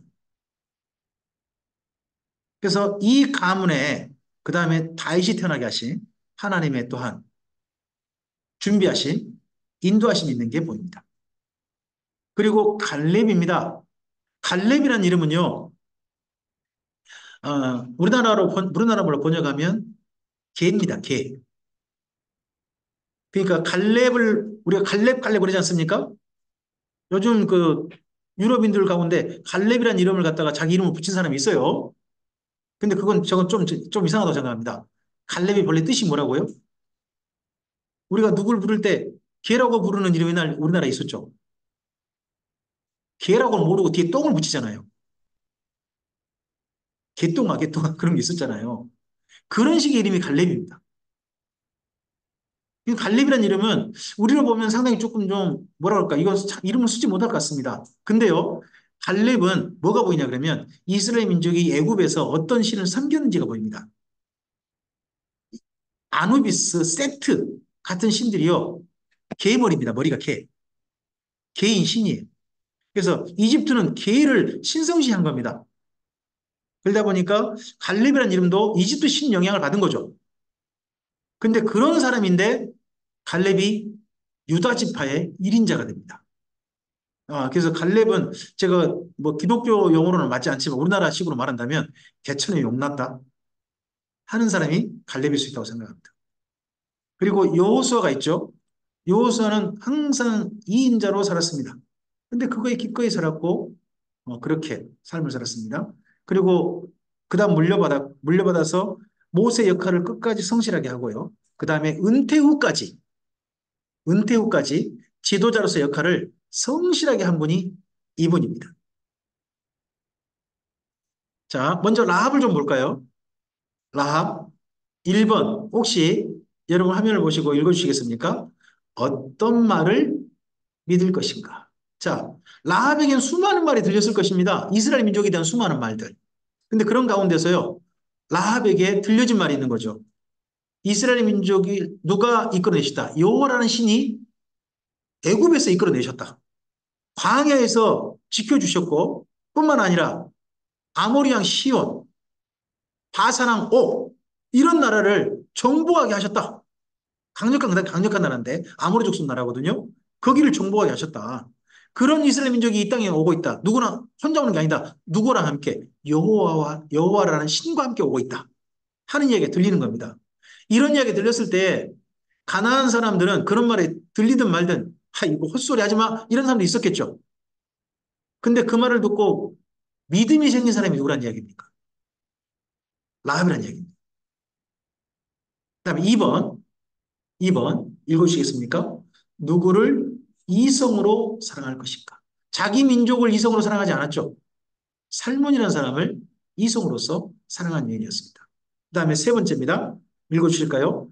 여리고인가 이스라엘인가? 마지막 선택을 해야 될 것 같습니다. 특히 자기 집에 정탐꾼이 있는 걸 알고서 추적을 해왔잖아요. 근데 자기 집 위층에 숨겨놨잖아요. 자기 민족을 위한다면 어떻게 해야 돼요? 흘려야죠. 근데 이스라엘을 이해하는 여인으로 해가지고 그 집에다가 빨간 띠를 떼고 집에 자기 전체가 모이게 만들었던 이스라엘 민족이 장차 역사를 이끌어갈 거다. 하는 걸 믿는 거죠. 그 다음에 네 번째입니다. 읽어주실까요? 내 가족을 어떻게 사랑할 것인가? 가족을 사랑하는 방법이 이스라엘 민족의 품에 안기는 거다라고 선택한 여인이 누구라는 거예요. 그게 바로 요호수아라는 거죠. 어, 어떻습니까? 우리나라 분들 많은 분들이요. 우리가 잘 되려면 누구 덕을 봐야 한다고 말할까요? 이 땅 가운데서 명문을 이루고 잘 되려면 평안하게 살려면 누구 덕을 봐야 된다. 기본적으로 이렇습니다. 조상 덕을 봐야 된다. 이게 우리나라 기본 관념입니다. 그렇죠? 근데 그런 사람들 속에서 지금 현재 주님 앞에 모이는 우리들은요. 이 땅 가운데 누구 덕을 보고 살아야 된다라고 생각을 바꿀 사람들입니까? 하나님 덕 봐야 된다. 우리는 생각을 바꾼 사람이잖아요. 그런 생각을 바꾼 사람이 누구란 겁니까? 그게 여기 라합이라는 겁니다. 그 다음에 다섯 번째입니다. 네, 읽어주실까요? 내가 믿고 따를 신은 누구신가? 이미 여리고에서 수많은 신들 우상을 섬기고 있을 겁니다. 근데 그런 우상이 아니라 하나님을 택했다. 그런 여인이 라합인 거죠. 라합이 집에 있었을 곳으로는 지금 이렇게 되고 있습니다. 외벽, 내벽이 있는 거예요. 성벽이. 여리고 성벽을 우리가 그 크고 단단하다고 높다고 하니까 뭐라 그럴까요? 아주 성벽이 딱 쌓으려 높이 오르는 그런 성벽을 생각하는데 실제로는 이렇게 쌓였을 걸로 보고요. 실제 유적지가 이렇습니다. 유적지가 이렇게 발굴이 됐어요. 됐기 때문에 외벽과 내벽 사이에 그 사이에 상인들을 위한 집이 있고 그 집 중에 누구 집이 있었겠다? 라합의 집이 있었겠다 하는 걸로 예, 이해할 수 있습니다. 그리고 갈렙이 있습니다. 갈렙은요, 하나님께서 기업을 주셨죠. 하나님께서 헤브론을 기업을 주셨습니다. 그래서 땅 분배 받을 때요, 가장 먼저 누가 분배를 받아요? 갈렙이 먼저 받습니다. 그러다 보니까요, 예수님 말씀이 딱 맞는 거예요. 먼저 된 자가 나중되고, 나중된 자가 먼저 된다는 최초의 모범이 어떻게 보면 성경상에 나타난 처음 모범이 갈렙일 수 있어요. 갈렙은 그 이스라엘 유다 지파 속에서도요, 정통 주류가 아니에요. 갈렙이라는 이름이 보이고요. 갈렙의 아버지가 유다 지파 사람이 아니에요. 네, 에돔 족속 사람 쪽 사람이에요. 그러다 보니까 정통 아니거든요. 비주류 쪽이에요. 근데 그가 유다 지파 전체를 이끄는 사람이 됐잖아요. 뿐만 아니라 그런 사람인데 하나님의 약속을 가장 먼저 우선으로 받았던 사람. 그런 사람이 갈렙이니까요. 나중된 자가 먼저 된다 하는 것에 모범일 수 있습니다. 그 다음에 이 다음에 후계자가 누가 있다는 겁니까? 갈렙의 아우 온니엘이 됩니다. 온니엘이 됩니다. 살몬이었을 것 같은데 정탐을 보낸 걸로 봐서는 그러니까 다시 정통으로 이제 주류 쪽으로 돌아와 왔을 것 같은데 살몬이 포기한 것 같아요. 그러다 보니까 온니엘. 근데 온니엘 다음이 또 없는 것도 또 독특하죠. 예, 예. 여기가 이제 사진을 보시면 보시는 것처럼 이게 아누비스입니다. 이집트 신이거든요. 머리가 어떻게 생겼어요? 개요, 개. 그래서 저승으로 갈 때 이 아누비스 신이 상당히 돕는다라는 그런 생각을 가지고 있습니다. 그리고 그 지킨다는 거죠. 지켜준다. 그 개들의 역할이 뭐죠? 지켜준 역할이잖아요. 그래서 바른 길로 갈 수 있도록 주변의 위험으로부터 지켜주는 신, 그런 신으로 아누비스, 이집트 신이 그렇게 됐다는. 그러다 보니까 이름을 갈렙이라고 하는 거죠. 그래서 이스라엘 민족 특징이 있습니다. 이 갈렙 이후에요. 갈렙이라는 이름이 이스라엘 민족 이름 속에 등장하지 않습니다. 안 씁니다. 왜 그럴까요? 이스라엘 민족이 제일 천시하는 동물 두 개가 있죠. 개하고 돼지입니다. 개하고 돼지를 천시합니다. 부정하게 여겨요. 그러다 보니까 사람 이름에 개를 붙이는 건 그들 신앙으로 도저히 용납이 안 되는 겁니다. 그러다 보니 갈렙은 이때만 나오고 그다음 갈렙이 없습니다. 독특한 거죠. 그 특징이 보면 이스라엘 민족이요. 이름 가운데 굉장히 위대한 인물이 그다음 이름이 안 나온 사람이 있어요. 첫째가 모세입니다. 모세라는 이름은 모세 한 번 나오고 말고요. 갈렙이라는 이름도 이때 한 번 나오고 맙니다. 이런 특징이 좀 있습니다. 갈렙이 차지했던 산이 어디예요? 헤브론이죠. 헤브론은요, 해발 1200m. 상당히 높은 곳에 있습니다. 높은 곳에 있는데요. 이곳에 뭐가 나오느냐? 물이 나와요. 그리고 높은 데니까요. 그 지역의 산 땅이 상당히 좀 낮에는 덥고 밤에는 춥고 그러거든요. 근데 선선하게 사람이 살만한 땅이 된 거죠. 헤브론은 굉장히 좀 큰 도시가 지금도 형성되어 있습니다. 헤브론에 가면 두 개를 볼 수 있습니다. 하나는 막벨라 굴입니다. 막벨라 굴을 한번 보셔야 되지 않습니까? 막벨라 굴 유적지가 있습니다. 거기가 아브라함이 사라가 죽었을 때 만든 무덤이죠. 그 무덤. 그게 하나 있고요. 그다음에 헤브론에서 포도 두 사람이 지고 갔다 그러잖아요. 가서 포도 확인해 봐야지. 포도가 얼마나 크가니 그럴까? 확인해 봐야 되잖아요. 이제 이거 지금 나고 있는 그 포도거든요. 근데 그럼 이거 보면 이제 뭐가 보이냐 그러면 포도 한 송이가 아니라 포도를 밑에 자른 겁니다. 나무를 잘라가 넝쿨째 있죠. 열매가 달려있는 그 넝쿨째 메고 간 겁니다. 그래고 둘이 맨 거, 한 송이 갖고 둘이 맨 건 아닙니다. 제가 예전에 그렇게 설명을 들어가지고 그렇게 지금 노예하는 분이 있을까 봐 싶어서 말씀드립니다. 헤브론이라는 도시야 잠깐 좀 보실까요?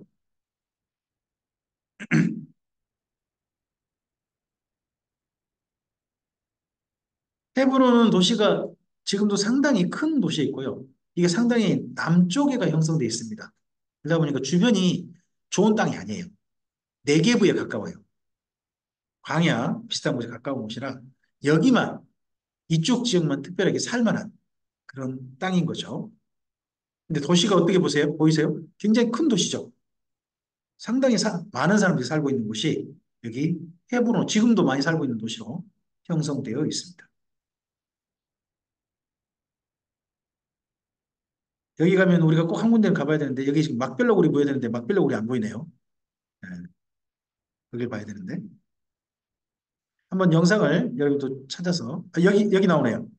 여기 지금 보이는데 여기가 막별너굴입니다. 막별너굴이 있습니다.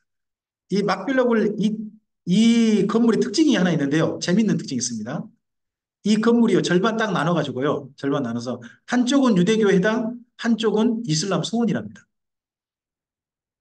건물이 재밌어요. 한쪽은 이슬람 소원, 한쪽은 유대교 회당. 아브라함을 조상으로 여기는 건요. 조상으로 여기는 것은 이스라엘 민족도 그러고 이슬람 족속도 마찬가지입니다. 아브라함을 조상으로 여깁니다. 근데 둘이서 나뉘죠. 누구의 나뉩니까? 이삭하고 에서. 여기서 나뉘어가게 되는 거죠. 그 다음에 여호수아의 마지막 죽음에 대한 부분이 뒤유언과 남긴 부분이 22장부터 24장에 있습니다. 여호수아가 땅 분배의 전체 총 책임자잖아요. 땅 분배할 때 그러다 보니까 에브라임 지파가요 청탁이 들어왔습니다. 아 여기 여호수아가 에브라임 지파 사람이잖아요. 사람이니까 아니 우리한 땅 이것만 주냐 좀 넓게 좀 주라 하니까 여호수아가 어떻게 말하냐 그러면 아니 넓은 땅이 있으니까 너희가 실제로 정복 좀 해라. 너희가 좀 앞장서 정복 좀 하라. 그 땅을 이렇게 넓혀가라. 라고 부탁을 합니다. 청탁을 거절한 거죠. 우리나라가 제일 힘든 게 뭐냐 그러면요. 권력을 잡았을 때, 권력을 잡을 때를 기회로 삼아서 자기 부를 축적하려고 하는 사람들이 많다는 겁니다. 어쨌든지. 과거로부터 지금까지 계속 그게 보입니다. 저는 우리나라 지도자들이 그런 행태에서 벗어나지 못하는 한은 대한민국 발전은 퇴행할 거라고 저는 생각합니다. 좀 제발 벗어나야 되는데. 에브라임 메석에 이걸 대신 거절하고요. 대신에 딥나세라를 건설해 본으로 보입니다. 딥나세라는 왜 중요하냐 그러면요. 여기가 폐허예요. 이스라엘 민족이 해련시켜버린 도시예요. 다 불타버린 거예요, 도시가. 하나도 없어요. 거기를 다시 건설한 사람이 누구? 은퇴 후에. 그 사람이 여호수아예요. 그러니까 은퇴 후에도 이스라엘 민족을 위해서 도시를 다시 재건하면서 인생을 바친 거죠. 이스라엘 민족 어떤 땅은요, 사람만 쫓아내고 그 땅 그대로 차지한 땅도 있어요. 편하겠죠? 사람만 쫓아냈으니까 살 집 그대로 있을 것이고, 그 사람들이 경작했던 땅도 그대로 있을 것이고, 또 그리고 성벽 같은 것도 그대로 있을 거 아닙니까? 얼마나 좋아요. 근데 그런 땅을 차지한 지파도 있는데, 여호수아는 일부러 완전히 무너진 곳, 잿더미가 된 곳을 자기에게 달라고 해가지고, 거기에다가 도시를 건설했다는 겁니다. 네. 그리고 장로들에게 부탁합니다. 아마 딥나세라 정도에서 장로들을 모았을 것 같은데, 이제 이 세상을 떠나기 전에요. 두 가지 부탁을 합니다. 두 가지인데, 하나는 말씀을 준행해 달라는 겁니다. 그리고 제발, 가나안 사람들 신들 사랑하지 말라. 가나안 풍속 쫓지 말고, 누구만 사랑해 달라. 하나님만 사랑해 달라. 하는 부탁을 장로들에게 남깁니다. 그리고 이스라엘 민족과도 만납니다. 거기는 세겜에서 만난 걸로 나옵니다. 성경 읽어보면 나와요. 세겜에서 만납니다. 세겜이 중요한 두 산이 있죠. 그리심산과 에발산 아닙니까? 양쪽에 한쪽은 복이고 한쪽은 저주입니다. 거기에서 이스라엘 민족을 모으고 그리고 그들에게 말합니다. 오늘 너희가 섬길 자를 택하라. 그곳에서. 저주받을 자를 택할 거냐? 아니면 복을 주실 분을 택할 거냐? 나와 내 집은 하나님을 택하겠다. 여호와 하나님을 택하겠다. 이때 그거 남기고 그러면서 하나님만 여호와 하나님만 섬기겠다 하니까 너희 마음을 제발 우상에 가지 말고 저주받을 짓거리 하지 말고 하나님만 섬기면 너희 마음이 그런 삶이 제발 되어달라 하는 유언을 남긴 내용이 뒷부분에 있습니다. 그래서 이분이 여호수아가요. 어떻게 보면 개인적으로 봐서는요. 이분의 개인 삶으로 봐서는 정말 아름답게 사신 분이 여호수아입니다. 근데 이런 여호수아 다음에 사사기라는 시대가 왔다는 게 너무나 참 아이러니한 거죠. 참 슬픈 거죠. 두 가지가 있어요. 이런 여호수아의 두 가지 아쉬움이 보이는데 첫째는 뭐냐 그러면 땅을 정복하는 일을 계속하다 보니까요. 이스라엘 민족이 따로 모여가지고 성경을 가르치거나 할 시간이 없었던 것 같습니다. 마지막 죽기 전에 세겜이 모였을 때라도 다시 한번 성경을 가르친다든지 그런 걸 했으면 좋겠는데 여호수아가 안 했던 모양입니다. 그러다 보니까 나중에요. 에스라가 느헤미야 도움을 받아가지고 이제 성경 강좌를 하지 않습니까? 그리고 초막절 성경 낭독 집회 하지 않습니까? 거기 뭐라고 나옵니까? 뭐라고 기록되어 있냐 그러면 여호수아 때부터 지금까지 그런 일이 없었다라고 표현합니다. 그럼 그전 누구 때는 있었다? 모세 때는 했다는 얘기 아닙니까? 모세 때 했던 일을 그 다음에 여호수아 때부터 안 하다 보니까 지금까지 와버렸다. 이제 근데 에스라 때 겨우 다시 시작했다. 그러니까 모세 때 부탁했던 일이 에스라 때 이루어졌다는 얘기 그때 나오거든요. 시작을 안 했다는 거죠. 이게 참 슬픈 거죠. 우리 교회도요, 사실 선배님들의 성경 해석의 전통은 굉장히 중요합니다. 장로교단에 계신 분들 많으시죠? 장로교단에 계신 분들은요, 누구의 해석이 중요하느냐? 칼빈의 해석이 정말 중요합니다. 저는 그 성결교단에 있습니다. 성결교회, 감리교회, 구세군, 여기가 전부 다 요한 네슬레로 말미암아 이루어진 교단입니다. 여기 누구의 해석이 정말 중요할까요? 요한 웨슬리의 해석이 정말 중요합니다. 혹시 찬송가에 찰스 웨슬리가 그 기록한 찬송가 많은데 아세요? 관심 별로 없으시죠? 근데 저는 관심이 있어요. 왜요? 요한 웨슬리, 찰스 웨슬리 두 분이 성결운동 일으킨 시작으로 보거든요. 찰스 웨슬리 찬송가를 지어가지고. 네. 그런 찬송가 부분도 저는 관심이 있죠. 그분이 중요한 거죠. 중요해요. 근데 안 해버리니까 여호수아가 안 해버리니까 그 다음도 계속 안 한다는 거죠. 여호수아가 안 하니까 사실 그 다음 기회를 얻은 사람이 누구냐 그러면 사사들 때는 잘 안 되고요. 마지막 사사가 기회를 얻는 것 같습니다. 그 마지막 사사가 사무엘입니다. 사무엘도 성경 가르치는 일을 하지 않습니다. 좀 슬픈 거죠. 계속해서 왕들이 자리 잡을 때도 성경 가르치는 제대로 되지 않습니다. 나중에 성경 가르치는 일 조금 했다고 하는 왕이 나와요. 그 왕이 누구냐 그러면 히스기야 때입니다. 역대기를 읽어보면 살짝 나와요. 근데 제대로 안 했던 모양입니다. 뭔가 신용만 했든지 분위기가 제대로 안 됐든지 그런 거 있었던 것 같습니다. 그리고 또 하나 여호수아는 이스라엘 민족의 12지파 전체를 지도하는 지도자였잖아요. 근데 여호수아 다음에는요. 12지파 전체를 지도하는 지도자가 사무엘 때까지 없습니다. 우리 성경에 사사가 나오잖아요. 사사는요. 12지파 전체를 지도하는 사사가 아닙니다. 한 개 지파나 몇 개 지파 정도. 그 정도만 지도하는 사사에 불과하지 12지파 전체는 아니에요. 12지파 전체를 모았던 사사는 마지막 사사인 사무엘이 됩니다. 후계자를 세우지 않으니까 각 지파별로 지파별 개인 플레이를 하는 겁니다. 이런 전통을 만들어버린 사람이 사실 여호수아였다는 것도 조금 좀 아쉽죠. 물론 새로운 그 정치 체제를 만들었다고 하는 데는 좀 괜찮은 부분이 있을지 모르겠습니다. 지파 자치주의 그리고 우리의 신은 누구시다. 사람이 신일 수 없다. 누구가 신이시다. 여호와가 왕이시다. 하는 제도를 만들었던 것 같습니다. 근데 여호와를 왕이라고 하는데 그 여호와를 왕으로 섬기는 사람이 없는 거죠. 우리나라의 대통령을 대통령으로 인정한 사람이 몇 사람 정도인가요? 현재? 이번에 나왔죠? 이번에 나온 게 24%예요. 그죠? 그럼 100명 중에서 현 대통령을 대통령으로 인정한 사람이 몇 명이라는 이야기예요? 나머지는요? 그런다는 이야기잖아요. 이게 참 슬픈 거죠. 여호수아가 이걸 체제를 잘못 만들어 놓은 바람에 이게 좀 그 다음에 문제가 계속 이어지는 게 보입니다. 아쉽죠? 자, 그러다 보니까 뭐가 이루어집니까? 사사시대 종교 암흑기의 원인이 됩니다. 저는 지금 현재 우리의 모습은요, 이전에 우리 선배님들이 심은 결과라고 봅니다. 그리고 현재 우리가 심은 걸 따라서요, 우리 다음 세대가 달라질 겁니다.